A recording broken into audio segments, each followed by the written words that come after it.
Kaagad na pinakawalan ng Indiana Pacers itong si Monte Morris sa kadahilan ng mayroon siyang calf injury. Malaking bagay sana itong kanyang magagawang serbisyo para sa Indiana Pacers dahil nga wala pa si Tyrese Haliburton. Siya sana ang magsisilbing backup kay Nembhard at kay TJ McConnell. Pero sa ngayon hindi po nila ma-afford na yung kanilang kinuhang player ay ma-injured pa. Kaya considering na non-guaranteed din po ang kanyang kontrata ay kaagad naman siyang ini-waive ng Indiana.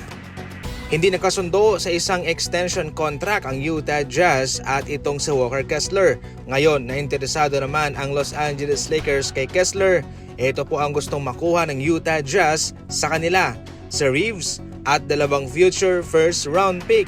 Mga tarangan lamang po itong kagustuhan ng Jazz na makuha itong si Reeves at meron pang 2 future round picks sapagkat itong si Walker Kessler ay batang-bata pa at kung siya ay made-develop lang po ng tama ay siguradong mapapakinabangan siya long time ng Los Angeles Lakers. Siyempre hindi naman po magtatagal si DeAndre Ayton sa kanila kaya nararapat lamang na sila ay magkaroon ng batang center na magtatagal sa kanila.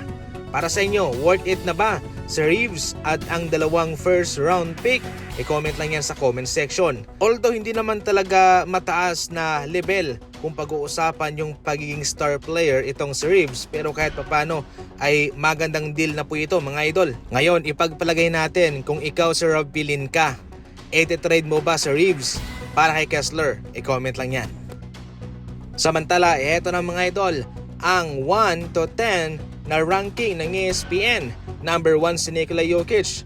Unstoppable siya mga idol at ayon pa nga sa mga eksperto hanggang makakalakad at nakakahinga itong si Nikola Jokic. By far siya ang pinaka-the best na player sa ngayon. Si Shai Gilgeous-Alexander, nagkampiyon siya, binuhat niya ang kanyang team na OKC Thunder. Samantalang itong si Luka, nagsisimula pa lang lamang siya ngayon sa kanyang bagong kabanata sa Los Angeles Lakers. Itong si Giannis, hindi pa humihina, malakas din. Victor Wembanyama, eto, malaki pa ang daan para kay Wembanyama mga idol. Wala pa siya sa kanyang prime. Anthony Edwards, lalo pang lumalakas. Stephen Curry, despite na mayroon na siyang edad, pero hindi pa siya kinakalawang. Malaking threat pa rin siya sa ibang kupunan at hanggat nandyan siya sa Golden State Warriors, isa pa rin pong threat sa finals ang Golden State.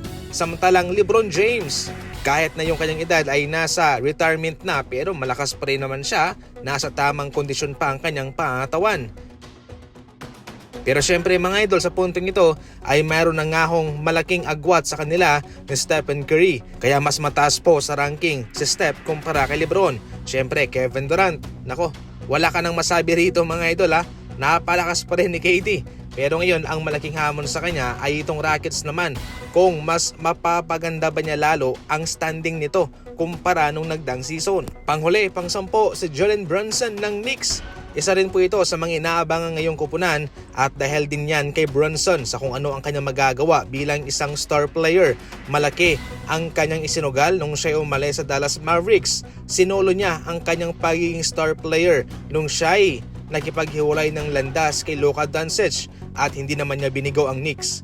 Ikaw, ano ang komento mo sa ranking na yan? Okay lang ba yan? Tama lang ba yan? O kung ikaw ang magra-rank, sino ang ilalagay mo dyan sa mga numerong yan? I-comment lang.